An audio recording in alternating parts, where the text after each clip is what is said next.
que ficaram para a aula de agora. Então, vamos lá para uma breve revisão. Nós estamos tratando aqui neste momento da Revolução Francesa. Lembrando que a gente já vem num ciclo aqui de ideias revolucionárias.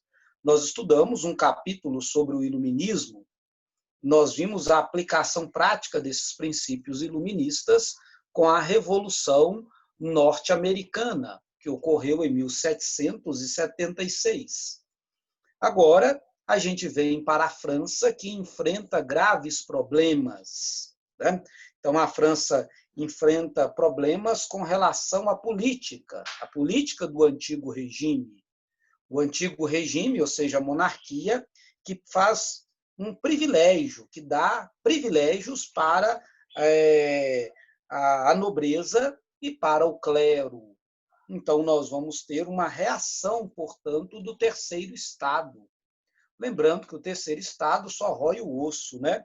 Quem come o filé é o primeiro estado, a igreja, o segundo estado, justamente, a nobreza. O Estado francês, então, vem numa crise muito grande. Uma série de fatores vão influenciar a crise do Estado francês, como guerras mal resolvidas com a Inglaterra e não vencidas, por exemplo, a Guerra dos 7 Anos, a própria Revolução Norte-Americana, que os franceses vão ajudar muito e investir muito dinheiro para ver a Inglaterra derrotada, né? E eles não vão ter um retorno financeiro por conta disso. Questões climáticas, questões de organização do país. Para resolver o problema, o rei Luís XVI convoca os Estados Gerais, né? Lembrando que os Estados Gerais foram uma enganação do primeiro e do segundo estado para com o terceiro estado, que saiu de lá revoltoso e no dia 14 de julho de 1789 tomaram e derrubaram a Bastilha. Depois da queda da Bastilha, o movimento revolucionário vai para a zona rural, né? E o movimento adentra a zona rural com os trabalhadores rurais estabelecendo o grande terror, né? Na zona rural, matando, linchando, destruindo propriedades e tudo quanto. Então, é a queda, portanto, do antigo regime na França. Lembro para vocês que a organização do país começa no dia 26 de agosto, com a Declaração do Direito dos Homens e dos Cidadãos. Mas, posteriormente, nós vamos ter ainda um acréscimo posterior, que é justamente o estabelecimento de uma monarquia no ano de 1792. É uma monarquia, portanto, constitucional, é um governo, portanto, que se estabelece de modo que o parlamento, então, será valorizado e terá sua importância. Lembrando que este parlamento era fragmentado em 2 grupos. Um grupo dos girondinos, que eram ligados à burguesia e à nobreza liberal, e o outro grupo eram os jacobinos, os sans-culottes, aqueles patriotas, né? Aqueles ligados aí aos movimentos populares e que se sentam à esquerda. E o grande personagem que vai surgir de tudo isso é o senhor Robespierre, né? Então, nós tivemos a monarquia e nós tivemos aí a figura de Robespierre. Então, nós estamos, então, na época da monarquia, em 1792 a 1795, a França será governada por um regime republicano. Ou seja, Robespierre vai fazer com que o rei seja guilhotinado. Luís XVI vai perder a cabeça, né? Então, depois do rei ser deposto e o rei ir à guilhotina, né? Várias nações estrangeiras, vários países absolutistas irão declarar guerra à França. justamente por causa da execução do rei.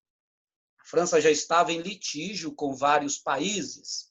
Então, nações absolutistas como Áustria, Prússia, Espanha, né, os reinos lombardos ou os reinos itálicos, os Países Baixos, a Inglaterra, vão fazer uma coligação de nações contra a França. Ok? Então, a França está enfrentando uma situação externa muito complicada aqui depois da execução do rei. Lembro também para vocês que a abolição, portanto, da monarquia estabelece essa ordem, portanto, republicana. Este é o primeiro ano da República. No plano externo, a França vai passar por várias vitórias contra estes países absolutistas, né, que vão lutar contra os franceses. E a figura de destaque, evidentemente, é o senhor Napoleão. Isso é no plano externo. No plano interno, né, justamente a partir de 1793, logo após a execução do rei, nós temos a implantação deste período republicano, que será chamado, em um primeiro momento, de República Jacobina. República Jacobina, porque os sans-culottes, né, aqueles mais radicais, assumirão, portanto, o comando da nação francesa, assumirão o comando do país. Então, aqueles deputados que se sentam à esquerda são deputados assim muito mais radicais, que vão radicalizar, inclusive, os princípios da Declaração dos Direitos do Homem e do Cidadão. Então, estes jacobinos, eles tomarão algumas medidas, ou muitas medidas, que são, inclusive, medidas que radicalizam, portanto, o movimento. Então, ao mesmo tempo que as nações absolutistas declararam guerra à França, a França também vai declarar guerra a inúmeros outros países. Inglaterra, Holanda, Espanha e etc. Né? Então, nós vamos ter a criação de um exército jacobino, de uma tropa para defender a França, de uma tropa com mais ou menos 300 mil homens. Lembrando que a França era o país mais populoso da Europa de então. Nós vamos ter, na cidade de Paris, a criação de um tribunal para julgar e condenar crimes contra a Revolução. Este tribunal vai levar mais de 30 mil pessoas à guilhotina. Eles vão guilhotinar um grande número de indivíduos, né? Eles vão condenar todos aqueles que, segundo eles, são contra a Revolução. Então, nós temos uma radicalização do movimento. Nós vamos ter a exclusão dos deputados girondinos. Os jacobinos colocarão os deputados de direita para fora da Assembleia. Então, veja bem, um outro elemento é a promulgação da Carta Constitucional de 1793, né? É uma república constitucionalista, estabelecendo o voto universal. Todo cidadão francês agora pode participar votando nas próximas eleições. Nós tivemos também um decreto que visa controlar a economia. Então, coloca uma tabela de preços. Então, diz até quando que o preço pode chegar dos produtos. Evidentemente que isso, dentro do liberalismo, vai causar grandes problemas. Oficialmente, os jacobinos declaram a separação entre Estado e Igreja. Inclusive, agora eles vão criar um calendário próprio, né?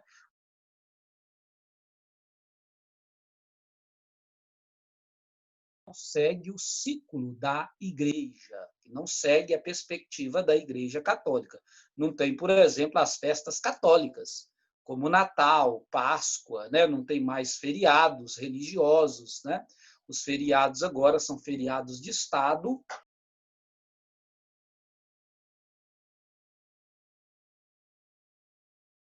Vamos ter aqui agora.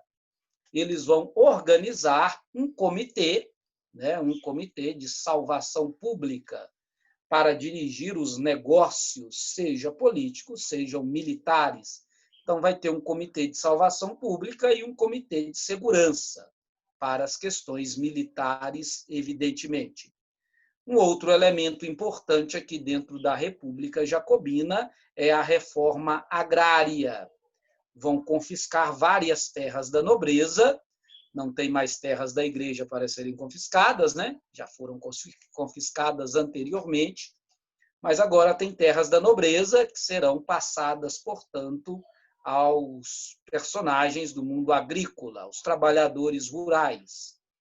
É o estabelecimento de escolas obrigatórias, né? Então, é obrigatório o ensino primário, é gratuito, é o Estado que oferece. Este ensino primário vai até a 4ª série, primeiro ano ao 4º ano do ensino primário. E, logicamente, a abolição da escravidão, não no território francês, que não tem escravos, mas a abolição da escravidão nas colônias francesas, principalmente aqui na Guiana Francesa, né? Então, aí está o estabelecimento da República Jacobina. Evidentemente que os girondinos não estão satisfeitos, né? Logicamente que os girondinos não estão satisfeitos. Os girondinos estão agora planejando, né, um contra-ataque contra a figura principal dos jacobinos, que é o senhor Robespierre. Lembro para vocês que Robespierre, o líder dos jacobinos, né, ele é eleito como chefe do Comitê de Salvação Pública, então ele que determina as questões políticas. O senhor Robespierre, aqui está a fotografia dele, entre 1792 e 1794, ele vai matar umas 30 mil pessoas na guilhotina. É o estabelecimento aqui agora do que nós chamamos, né, da política do grande terror, aqui também, né, a política do terror dentro do território da capital, não só no interior, mas também na capital. Então, Robespierre, com os jacobinos, tinham um desejo de vingança muito grande. E eles, então, vão manifestar essa vingança quando eles estão no poder. Então, o grupo é muito radical. Robespierre representa todo este radicalismo, né?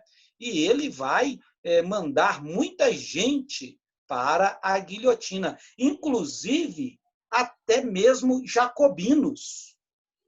Tinha, por exemplo, a figura de Danton, que é um jacobino muito famoso, que é um jacobino mais moderado, que também será perseguido por Robespierre, né? Olha para você ver, se os próprios jacobinos começam a se dividir, os próprios jacobinos começam a se fragmentar, então, logicamente, que a República Jacobina vai perder força. Então, quando Robespierre começa a perseguir os próprios membros do partido, o partido jacobino perde força. E os girondinos vão aproveitar-se disso, né? 73 deputados que foram excluídos retornam, portanto, à convenção. E eles vão organizar uma reação a Robespierre, né? Então, eles vão, inclusive, chegar, juntamente com membros do Partido Jacobino, vão chegar à conclusão que Robespierre deve ser preso. E não só Robespierre vai ser preso, e Robespierre também será executado na guilhotina. A execução de Robespierre coloca ponto final na República Jacobina. Após a República Jacobina, entre os anos de 1794 e 1795, né, eles vão anular várias tomadas de decisão de Robespierre com o Partido Jacobino. E eles vão restabelecer, por exemplo, liberdade de preços, e eles vão, inclusive, criar uma nova Constituição, né, que não será uma Constituição mais jacobina. E eles vão estabelecer, inclusive, o poder executivo para gerenciar a França.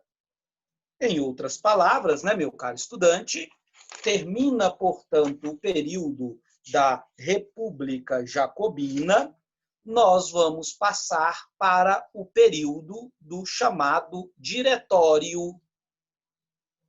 O Diretório. Então, o Diretório marca o início de uma nova organização dentro do território francês, a partir do ano de 1795. Então, existe agora um poder executivo. Então, o poder agora não é mais legislativo, mas um poder executivo, que vai dirigir um diretório, né? Então, o diretório, ele vai tentar harmonizar a questão política dentro da França. Ele vai tentar harmonizar as brigas existentes dentro do legislativo, que era dividido em duas câmaras, né? O Conselho dos 500 e dos Anciãos. Então, eles vão escolher um chefe executivo para guiar o país, para fazer com que a França possa enfrentar os graves problemas de então. O Diretório vai estabelecer uma nova Constituição, 1795. Decidem que a França é uma república.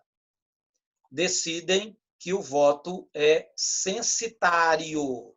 Então, não é mais o sufrágio universal. Nem todos podem votar. É um grupo privilegiado de indivíduos que têm mais recursos que irão votar, que são alfabetizados. Veja bem, os girondinos vão implementar os seus interesses, os interesses dos banqueiros, dos industriais e etc. Ou seja, os burgueses conseguem se sobrepor aos sans-culottes a partir deste momento. Lembrando para vocês que o diretório também não consegue resolver os problemas da República Francesa, de modo nenhum, né? Então, veja bem, até mesmo lideranças do diretório não conseguirão conter movimentos internos revolucionários dentro da França, não vai conseguir fazer a gestão destes elementos aqui dentro do território francês. Então, o diretório não vai ter muito futuro, né? A França precisa de um líder forte. Não tem um nome para guiar a França, pelo menos não dentro do território francês. Existe alguém que pode guiar a França, mas está em território estrangeiro, está lutando contra as outras nações. Este sujeito é Napoleão. Veja bem, a França chegou no fundo do poço. Ninguém consegue resolver os problemas da França, né? A burguesia articula os seus interesses, mas não consegue resolver os problemas estruturais do Estado francês. Então, 4 anos após o estabelecimento do diretório, a salvação do país vai ser chamar o Napoleão. Napoleão tem nome, Napoleão tem carisma junto às pessoas. Napoleão vem do povo, Napoleão não é um nobre. Napoleão é um militar que cresceu por méritos próprios dentro do exército. Napoleão é muito respeitado pelos soldados. Napoleão passou por muitas vitórias externas, muitas vitórias estrangeiras. Napoleão é o nome que devem levar em consideração. E realmente, né, os girondinos que estão no poder conversam com Napoleão. Napoleão aceita, portanto, o comando do Estado francês. 1799, 1815. O final aqui da Revolução vai se dar com Napoleão. Teremos agora a implantação do período napoleônico. Meu caro estudante, então veja bem, Napoleão, então, ele fez com que os franceses expandissem o seu território. O exército napoleônico conseguiu grandes vitórias nos campos de batalha europeu. O Império Francês conquista inúmeros outros territórios, né? Então, a França domina uma boa parte da Europa. Sendo assim, as ideias da Revolução Francesa atingirão todos estes povos conquistados pelo exército napoleônico, né?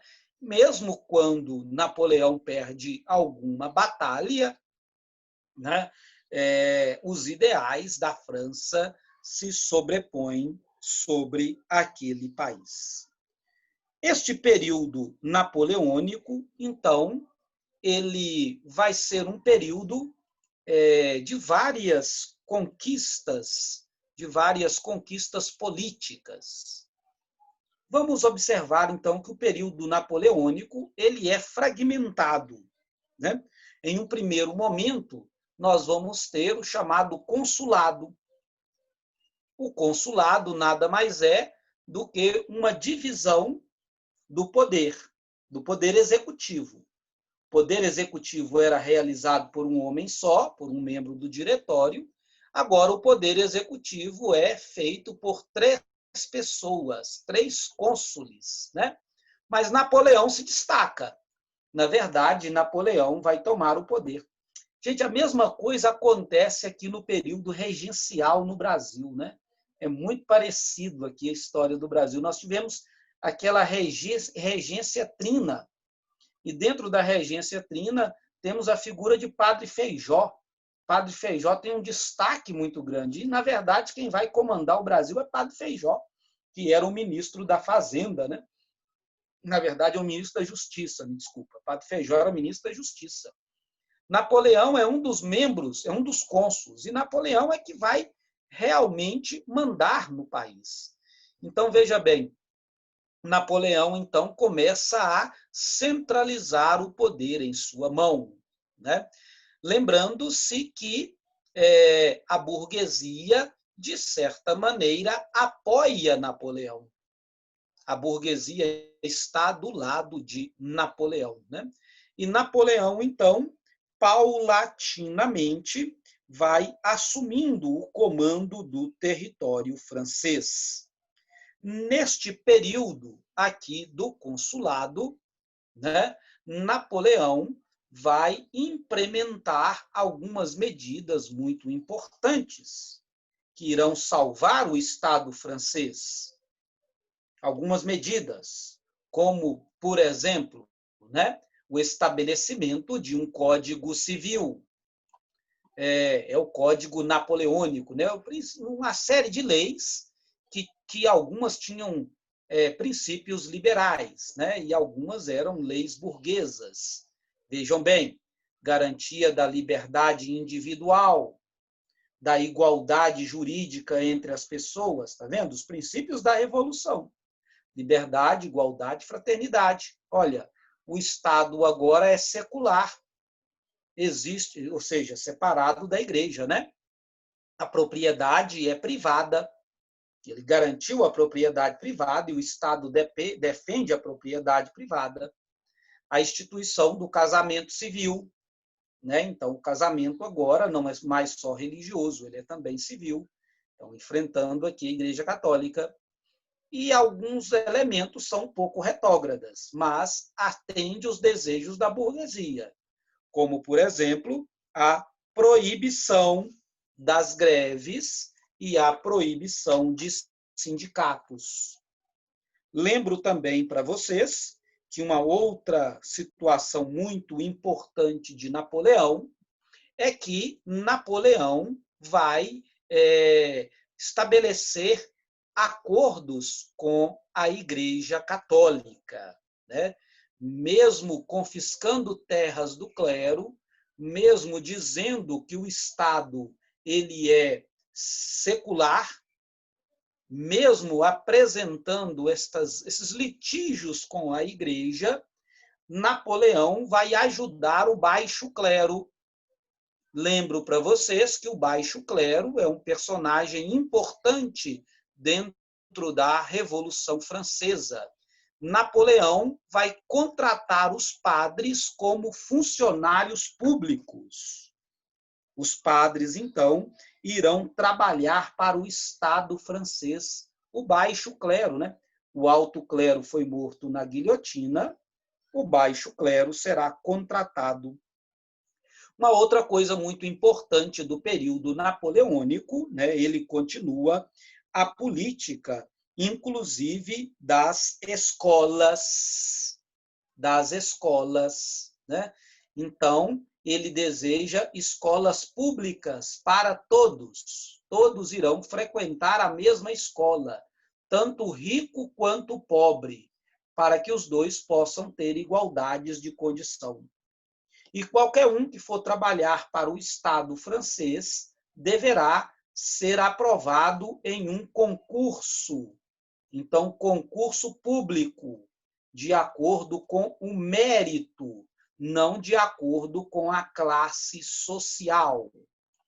Finalizando, Napoleão vai continuar dialogando com a Igreja Católica. Depois de assumir os padres como funcionários públicos, ele vai também estabelecer uma concordata. Uma concordata é um documento que reconhece a Igreja Católica como a religião oficial do Estado francês. Então, a Igreja Católica é a religião oficial, mas ela não pode interferir na política, né? Então, a Igreja pode manter as suas atividades funcionando sem nenhum problema, né?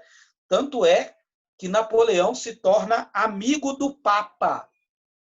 O Papa Pio VII é amigo de Napoleão, porque Napoleão, então, tem um diálogo com a Igreja Católica. A Igreja Católica consegue sair-se bem dentro da Revolução Francesa também. Então, veja bem, né, meu caro estudante? Napoleão tem muito jogo de cintura. E Napoleão começa a salvar o Estado francês.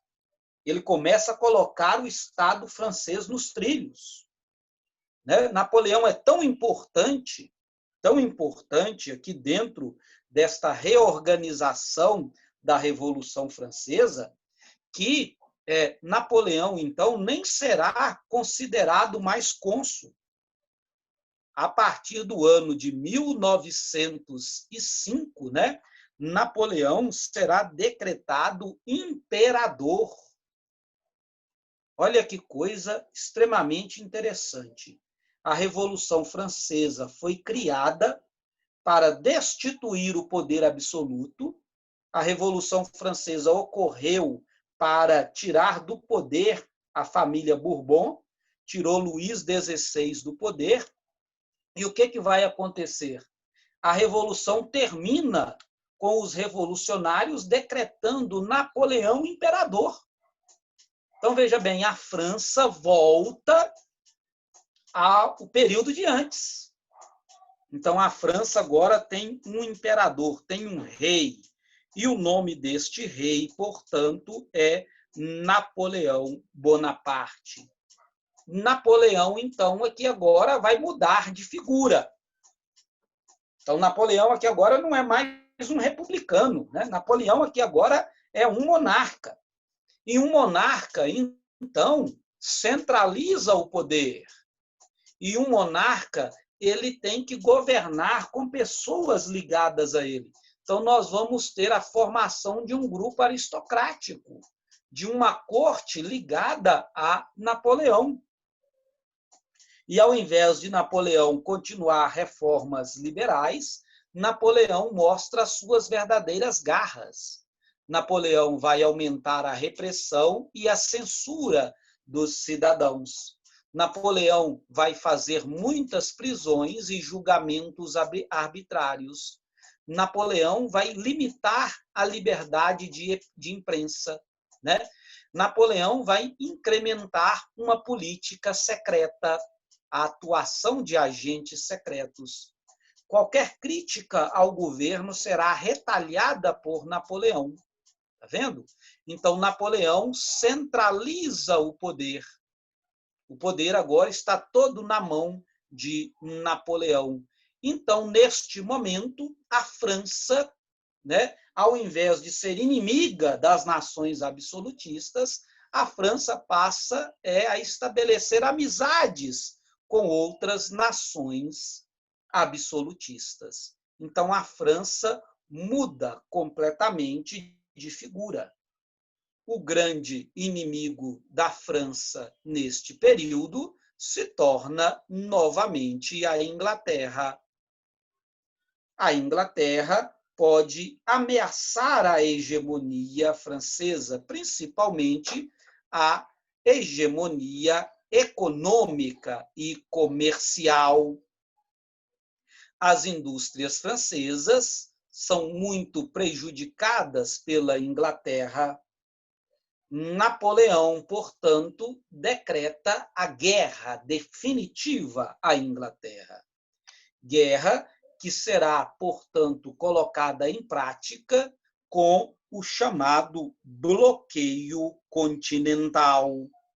Veja aqui no mapa que eu coloquei para vocês, a partir do ano de 1806.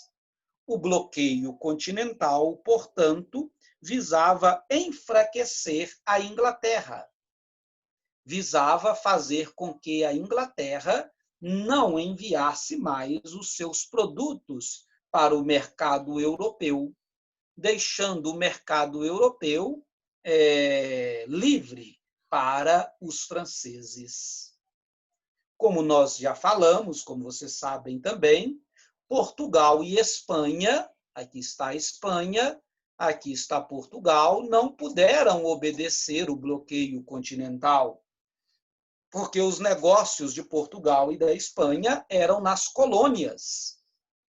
Então, Napoleão invade Madrid, destitui o rei Fernando VII e coloca no lugar do rei Fernando VII o seu irmão José Napoleão. Lembro também para vocês que no ano de 1808, Napoleão invade também Portugal. E a família real portuguesa foge para o território brasileiro. Então, veja bem, Napoleão desestrutura todo o mapa europeu. E agora, Napoleão deseja conquistar a Rússia. Napoleão deseja invadir a Rússia, lembrando que o primeiro exército jacobino de Napoleão, tinha somente 300 mil soldados. E com 300 mil soldados, Napoleão colocou toda a Europa de joelhos. Agora, Napoleão tem 600 mil soldados. Olha que número absurdo de soldados. 600 mil soldados para invadir a Rússia, né? Mas eles não contavam com as técnicas de guerra russas, que era a técnica ou a tática da terra arrasada, né? Os russos iam recuando e não deixando suprimentos para os franceses. Os franceses, então, não poderiam ser abastecidos. Então, a maioria dos homens de Napoleão são derrotados pela fome e pelas condições climáticas. Para vocês terem uma noção, né? O exército de Napoleão, então, é derrotado em 1813, na última batalha de Leipzig, né? Então, Rússia, Prússia, Áustria e Suécia conseguem vencer Napoleão. Temos, assim, em 1803, a queda de Napoleão Bonaparte. 1813. Napoleão, então, ele vai ser capturado, Napoleão será exilado, ele será transportado para uma ilha chamada Elba, mas ele é tão danado que ele consegue fugir. Ele foi para lá em 1813, mas em 1815 ele fugiu. Ele retorna ao território francês e ele ainda vai tomar o poder de novo. Ele vai permanecer mais 100 dias no poder, né? Ele vai cair porque em Waterloo teremos a última batalha. Inglaterra e Prússia vão organizar um exército para derrubar a cidade de Paris. Isso vai acontecer em 1815. Napoleão será levado, então, para a ilha do Capeta, para a ilha do Diabo, né? Que é a ilha de Santa Helena, esta ilha aqui. E aqui não tem como Napoleão fugir, porque aqui é um berçário natural de tubarões. Qualquer um que entra dentro do mar é devorado. E aqui é uma ilha no Pacífico, não no Atlântico, é uma ilha muito distante, né? Aqui Napoleão vai falecer posteriormente. Eu lembro para vocês que Napoleão termina, portanto, de modo muito trágico. O final da era napoleônica se deu justamente porque ele tentou invadir a Rússia. Ele foi lá com 600 mil homens e só voltou com 60 mil. Então, o seu exército estava dilacerado. E sem o exército, ele não pode manter o poder.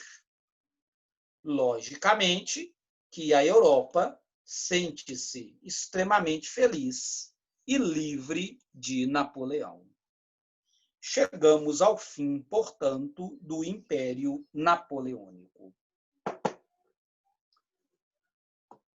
Ai, pessoal, é muita matéria, é muita coisa, né, para a gente falar. Eu tentei ser o mais rápido possível e o mais conciso possível.